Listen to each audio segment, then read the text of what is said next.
Welcome back to Regency Rumors. I'm Kayla, and I cannot believe so much has transpired since we first speculated what the new Wuthering Heights would be like based off just like leaked photos and vibes. I did a video about 4 months ago entitled Wuthering Heights is Doing Too Much, and that was back before all the news about the like grotesque content and the screen tests came out. I don't know what the definition of something doing even more than too much is, but whatever that is what director Emerald Fennell is doing. This is really a video exploring exactly why we are having such polarizing opinions of this new Wuthering Heights. If you're wanting more of a deep dive into aspects of race, period accuracy, accents, iPhone face, Emerald Fennell as a director, to do with Wuthering Heights, the video I just mentioned and then my video on period dramas and iPhone face are much more in depth. This is really going to be about our first impressions of the trailer and the outrage going on, what theories are swirling around online, and why I think such an off-the-wall adaptation is hitting such a nerve. But do know I have addressed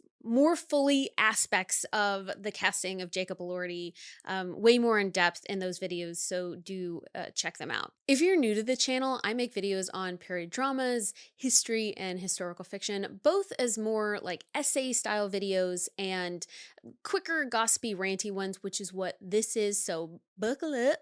Because I'd love to tell you that we can have like a cozy, comfy chat, but this entire trailer is the opposite of anything cozy, so prepare thyself. In my last video on this, I speculated that based off of the costumes, we weren't getting a straight up adaptation, but like a quirky, off the wall one that perhaps was based in the 80s, kind of like how Baz Luhrmann's Romeo and Juliet was based in the 90s. And whilst I wasn't wrong that the marketing is giving 80s like rock vibes, snapshots of the film are more all over the place, period wise. So Georgianish, sometimes Victorian, and others milk-made randomly, and Red Riding Hood apparently is definitely meant to be a visual aesthetic, like sensual version of Wuthering Heights. If you don't know, Wuthering Heights was a novel written by Emily Brontë in 1847. It follows the toxic relationship between a man named Heathcliff and a woman named Cathy, and covers themes such as generational trauma,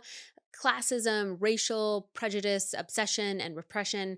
If you're like, why all this outrage? Well, a lot of people see Wuthering Heights as one of the best written books in all of English literature. So paying homage to the original writer is really important to a lot of audiences. So I'm going to start out with talking about the poster, which first off, gorgeous. Whilst I did debate whether or not Margot Robbie and Jacob Elordi have iPhone face, this poster is proof that both of them at least look perfect as book cover lovers. Clearly that was Fennell's intent. There's no denying that this man looks good in a historical romance. The problem is that's what this trailer is giving based on the font, the quotation marks, the way their figures are placed. Someone on TikTok said that it's very much giving Gone with the Wind, and I definitely agree. It is harking back to a certain time in cinema that is all about large, sweeping, emotional, problematic dramas. If we use this as some sort of homage to Gone with the Wind, then there's perhaps some messaging in that it points to acknowledging that Wuthering Heights is no more of a romance than Gone with the Wind is. Though wildly different stories, you can build parallels between two couples that are highly toxic to one another and do not end up together in the end, which does not follow along the lines of typical rom-com happily ever after storylines. It is at least an acknowledgement that there is an element of romance in both of these stories, but negative human traits such as obsession and narcissism, DV, possession, manipulation, etc., are what keeps these stories from being typical romances amongst like so many other things. There are people wigging out about the fact that Wuthering Heights is in quotation marks on the poster as a way to signify that this is either not the actual story or it's kind of making fun of the story, but so many older films used quotation marks in their titles, so I do feel like this is people reading into the wrong thing, or like two things can be true at the same time, right? Like it can be a symbol of this story being stretched and a tribute to older classics and to the original Wuthering Heights films. Either way, we can't definitively say that as of right now. I personally do think the font, the stylistic choices to point to older films is a cool choice, if for no other reason than it completely stands out. Now I think of this font and look as distinctly this version of Wuthering Heights.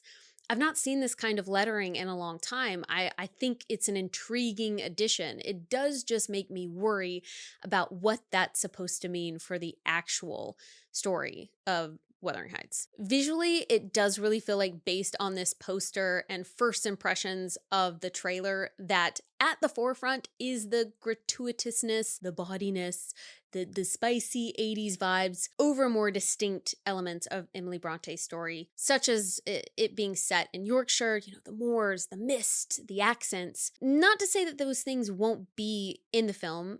It is just a trailer as of right now. By the way, I am in the camp of it's not the first adaptation. Hopefully it's not going to be the last. These are meant to be discussions where we can respectfully learn from each other, debate topics. We can go crazy once the film comes out, but for now, this is just chats that we're having, we're speculating. However, if I'm going to be petty, one thing that I have a horrible time with, whether you are trying to do the most accurate adaptation ever or you're making the story in space, is that if you are attempting to go with a particular accent, i.e. the Yorkshire accent, and then you cast two Australians, I'm going to be annoyed that I am hearing mashed potato accents throughout the entire film because they cannot do the accurate accent. I speculated that the two of them were not going to be able to pull it off, and while again, the trailer is not long, what I have heard is two Australians attempting a Yorkshire accent that does not sound good. And if you're expecting me to watch something for 2.5 hours with people sounding like verbal mashed potatoes, then all the cool visual stuff is not going to matter one bit if what I'm hearing is assaulting my ears. If you're up for the whole doughboy TikTok food sexy thing and corset clenching without anything beneath it, and the Tim Burton kind of vibes, the other worldly looking shots from like Alice in Wonderland, then let your actors choose their own accents or another accent that they can do comfortably. Why make all these zany changes to the story and the setting and then still be hellbent on the actors fighting for their lives to say something like "nout"? I don't understand. It's also just that it's 2025. Like, how hard is it to cast people from the correct area if the accents are important to you? We got to stop trying to force people to fail at doing accents they can't do, no matter how long you bring in a dialect coach, just because they're pretty. If you need a list of hot Yorkshire men in period dramas where their accents make them even more enticing, I've got a list. Men like Richard Armitage have proven how powerful the Yorkshire accent is, and that if it's done correctly, it can be even more intriguing, let's say. But it just blows my mind that she'd want to try and keep that aspect, even if it's not working, but throw the rest of everything else, like Heathcliff's race, like out the window. I have seen thirst traps of Dev Patel, I think from David Copperfield, where people are like, your Heathcliff was right there. And while I see him as kind of like an adorable, kind male lead in a period drama, I get it. Girlies, I get it. There are so few classic stories where a character is a person of color. So when that does happen, why isn't it leaned into? People are so thirsty for actors like Dev Patel to be in more period dramas. I have seen this for years online, and it's really disappointing when there are actors like him that people are begging for, and then they're passed over for like the next hot white guy of the month. And like, no disrespect to Jacob Elordi, I know that he is talented, but when people are specifically asking for a type of actor to be in something like Wuthering Heights because it is supposed to be a person of color, it's frustrating when that doesn't happen. Alrighty, we have got to move on to the trailer. So first thoughts is that visually this film looks stunning. I am slightly annoyed at how enticing it looks, despite the fact that it all looks like it's a complete dream and not based in reality. I fear that based on the visuals alone that this film is down my alley, and I'm a bit mad about it. I feel like I'm going to be gaslit all the way to the theater so they get my butt in the seat before stabbing me in the back. Based on endless videos on TikTok, this trailer feels like Marmite. You either love it or you hate it because it is clearly veering really far from the source material. It is heavily leaning on the whole like bodice ripping, saliva, we're nasty, but we just can't stay away from each other vibes. That was OTT about some of those like Fabio steamy 80s novels. It really feels like she's cranking up things a notch after Saltburn, which was already shocking and provocative and deliberately over the top, and now leaning even harder into the spectacle. What I keep wondering, beyond just the irritation this causes Brontë fans and classic lit purists, is whether or not these changes to Wuthering Heights will actually pay off. Is she pushing the shock factor because her style and messaging are strong enough that audiences will forgive the liberties that she takes, something that we have seen with other directors before?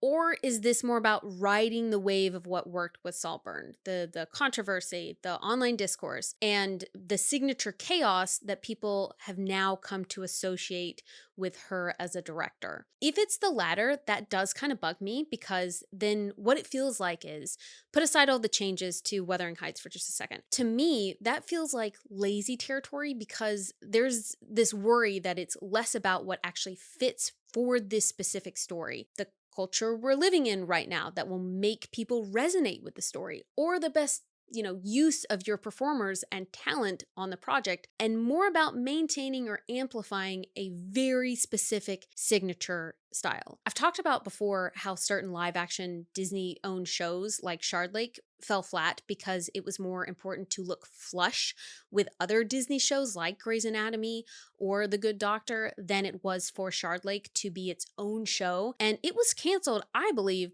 because of that. The brand, the colors, and the style of the content was prioritized over the actual story that readers were obsessed with in the books, which I find really disappointing. Based on this Wuthering Heights trailer, it's clear Emerald Fennell has an eye for amazing shots. She's clearly really talented, has a clear vision of what her style is. I do worry that that style and type of content was more important than the actual story being told, and we'll have to wait and see whether or not the payoff is going to be worth it.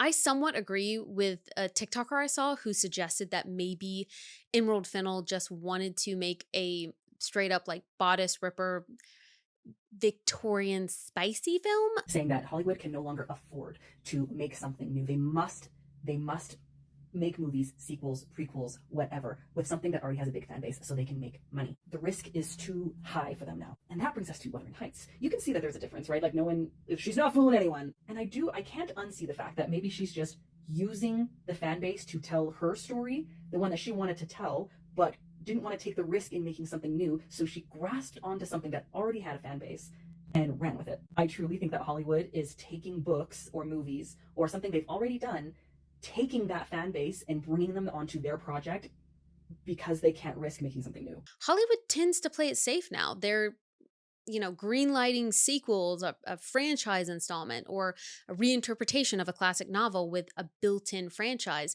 because that familiarity guarantees at least some return. So maybe that's why Fennell latched onto Wuthering Heights. It gives her the opportunity to indulge in her more provocative instincts, whilst also wrapping the project in a name that carries cultural weight. I don't just think that this is a case of compromise on her part, however. I do believe she intentionally wanted her stamp on Wuthering Heights, in the way that Emma Thompson is synonymous with Sense and Sensibility now because of her screenplay and her performance. How Baz Luhrmann is known for Romeo and Juliet and Joe Wright for Pride and Prejudice, them becoming synonymous with their respective directors' style. It's a way of saying this isn't just an adaptation, this is Emerald Fennell's Wuthering Heights. And she clearly wants to be in that canon of filmmakers whose names sit alongside the great literary titles. Watching this trailer and what I know of Saltburn, I just get this impression that she feels like we're in an era that people want to see overt storylines on their screens. While that might be true in some sense, I believe that in order for audiences to think something is brilliant and worth the shock value, it is paired with incredible storytelling, full of symbolism and foreshadowing and dialogue that audiences aren't spoon-fed and have to figure out themselves. There is plenty of content out there that will just throw scenes in for the heck of it or use soap opera level drama in order to keep audiences hooked. People do watch that kind of stuff in droves, but that doesn't mean that culturally anyone sees that kind of content as brilliant or like a one-day classic. I think where this kind of shock value pays off is shows like The White Lotus. There are so many shocking moments in that show that are over the top. But the story development, the character progressions, the show not tell of the different storylines kept people absolutely hooked and viewing the show creator, Mike White, as a genius. If you were to repackage some of the content into other shows, some people might watch, but there's a lot of audiences who might be like, nope, too gross, that's too violent, or the characters are too evil. But it's the way that the show is packaged that's so important. The risks are worth it because audiences find the storytelling so compelling that they're willing to put up with some of the harsher parts of the show. When it comes to this new Wuthering Heights, there will be purists that no matter what, they will not like that this is such an off-the-wall adaptation. They will view it as not even a proper adaptation of Wuthering Heights. The film fans will appreciate it for the art of it, and if it's done in a certain way that impresses, they'll be willing to put up with all the changes made for the sake of art. I'm not necessarily one of those people, but I could see some people, if this film is done in a particular way, that will find this amazing, no matter how far it veers from the original story.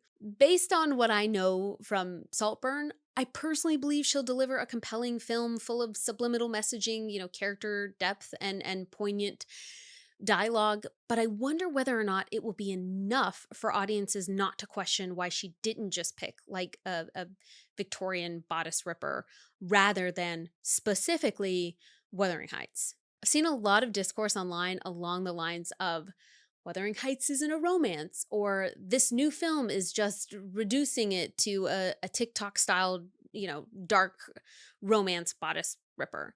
Personally, I do think there will be depth to this film and that the director will try and tackle some of the major themes of Wuthering Heights. My issue is that she seems to believe that the best way to do that is through something overtly edgy above all else. I actually think adaptations should evolve, making incremental changes that highlight certain themes for a new generation while still respecting the original text. That's how you keep a story alive. This book can absolutely hold multiple readings at once: repression, generational trauma, toxic relationships, and yes, even like dark, edgy sexual charge. The challenge is deciding which themes rise to the surface and whether the loudest one is going to end up drowning out the rest of them. So take the film Emily, the Brontë biopic, for example. It invented elements of her love life. It even added intimate encounters, but it didn't erase the core of who she was or the experiences that shaped her writing. People might critique those fabrications. I honestly certainly did. But it didn't cause complete outrage because it still felt true to the spirit of Emily Brontë. My worry with this trailer, though, is that the leap into shock value edginess is so big that some of Wuthering Heights' central narratives could be sidelined or even flattened altogether. Wuthering Heights has always been more society focused and intellectual than a straightforward piece of like dark Gothic romance. Yes, it has passion, violence, and obsession at its core, but those elements were written in service of bigger questions about class, power, inheritance, and the rigid structures of 19th century society. For women in the 19th century, social, sexual, and emotional repression wasn't just a personal burden, it was a systematic barrier that dictated a lot of aspects of their lives. That's where I'm getting tripped up. If an adaptation leans too heavily into eroticism, does it risk losing sight of a broader societal critique? Can a version framed primarily around sensuality and shock still convey how much repression shaped relationships or ambitions and even acts of cruelty in the novel? I think there are key elements of the story that would be impactful to new audiences in this day and age. That if Fennell doesn't address some of those aspects, such as racism, classism, and generational abuse in a clever way, if she doesn't want to do it through Bronte's actual story, then I think there will be aspects that will fall flat. And I don't think all the eroticism will pay off. This is it's such a tightrope that she's balancing on, honestly, and I wouldn't want her job. I think directors need to be able to put their own artistic spin on something to make it their own, but if it's done in a way that's so, disrespects the fan base and alienates them, then it's hard to know whether or not it's worth it for your own artistic uh, vision. We don't have the finished product yet. We got to wait to completely pass judgment until it's out next year. I feel like with this type of adaptation, audiences don't know how to digest it.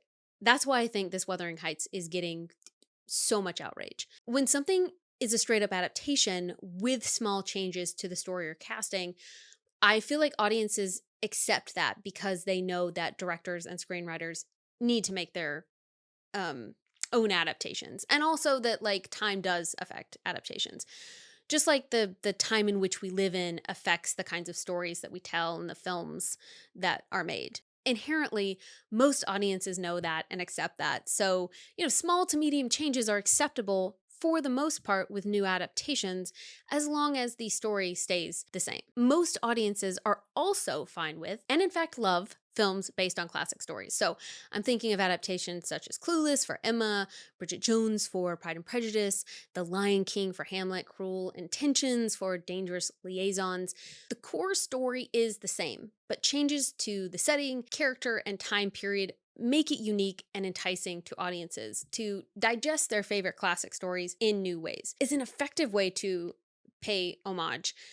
It can also lead to people wanting to dive more deeply into the original text. That has certainly happened with me with Shakespeare and things like She's the Man. What audiences have a hard time grappling with is new adaptations that attempt to do both, still be an adaptation of the classical story and yet change so much of it that it's hard to recognize it through the trees. Audiences tend to struggle when filmmakers try to have it both ways, keeping the original time period, characters, and broad story in place, but overhauling the style, the tone, or even like the key themes to make uh, the film feel more modern. The bane of my existence, the object of all of my disdain, the one film I burn for with rage, the Netflix adaptation of Persuasion is a prime example of that, I think. That was marketed as a quirky period comedy, I think, for Gen Z. It kept the Regency setting intact while layering in modern slang and, jokes that felt ripped from a TikTok script, in my opinion, in a way that, like, you could tell adult writers were trying to impress younger audiences. Like, at times it felt really cringy. Instead of refreshing Austen, it confused viewers and disappointed fans who wanted either a more faithful adaptation, hello, or a bold, clearly modernized retelling, but not a muddled, messy mix of both. I feel like that, for some reason, is just so confusing to audiences, and I don't think it tests well. That's why Emerald Fennell's Wuthering Heights could be a real gamble if it takes the same approach. If she keeps the 19th century, Yorkshire setting, but overlays it with exaggerated shock tactics and overt eroticism or tonal elements that feel designed more for online discourse than, respecting Bronte's novel, it risks creating that same kind of disconnect, I think. I feel like she felt like maybe she could draw in viewers who loved the audacity of Saltburn. But as we've seen in the last few weeks online, Wuthering Heights comes with its own, like, fiercely protective fan base, which, no judgments.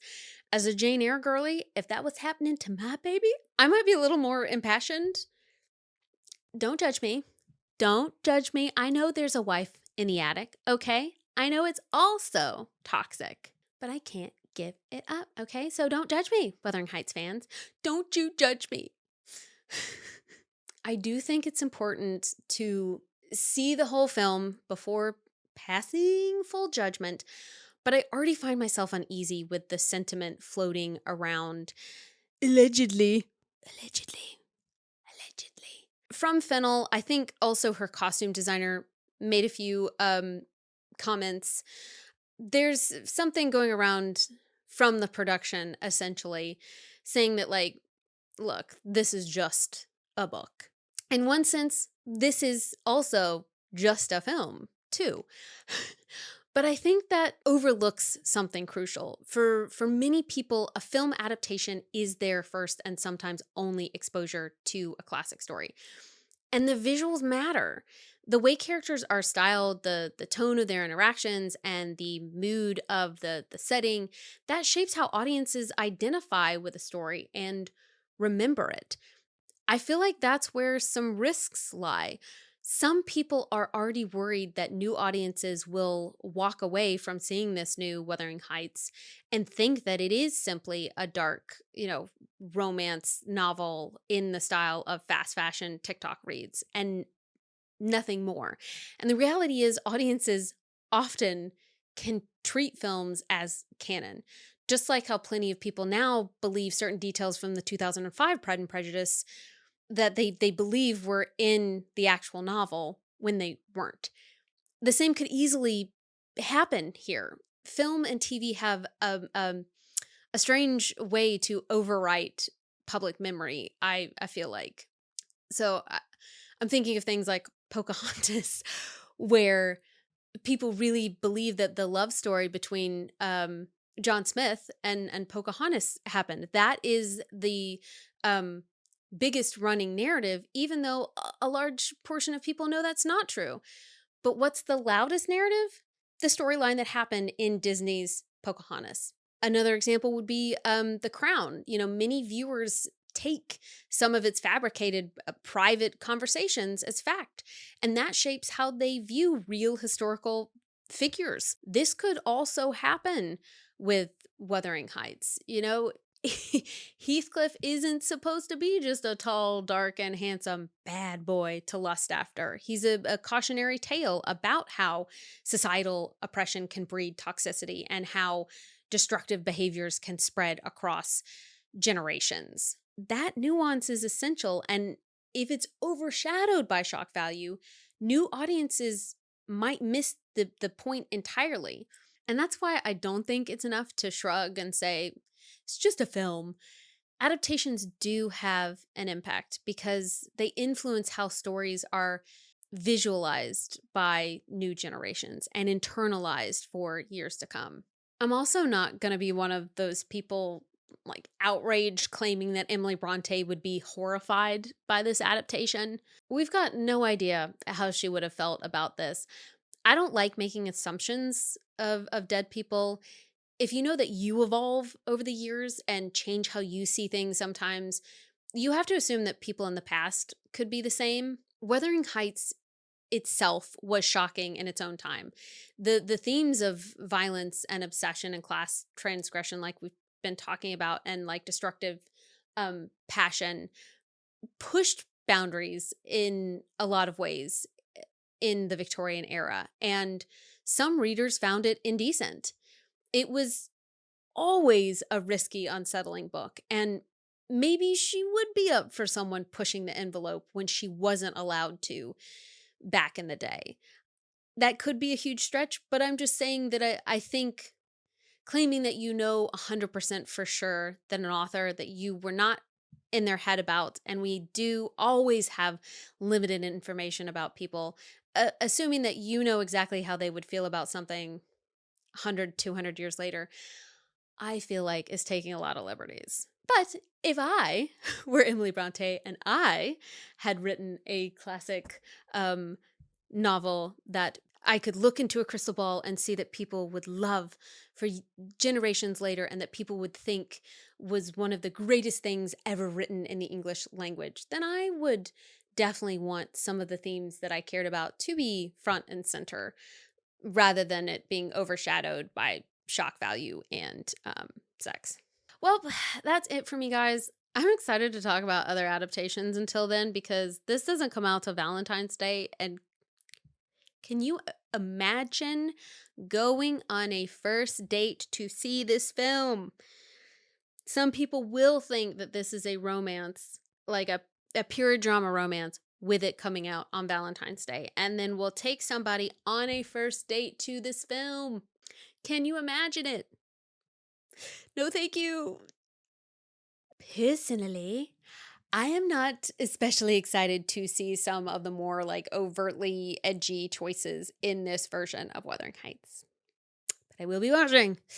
If nothing else, I'm intrigued by the buzz, and like I'm curious to see myself how Fennell has actually chosen to bring this adaptation to life.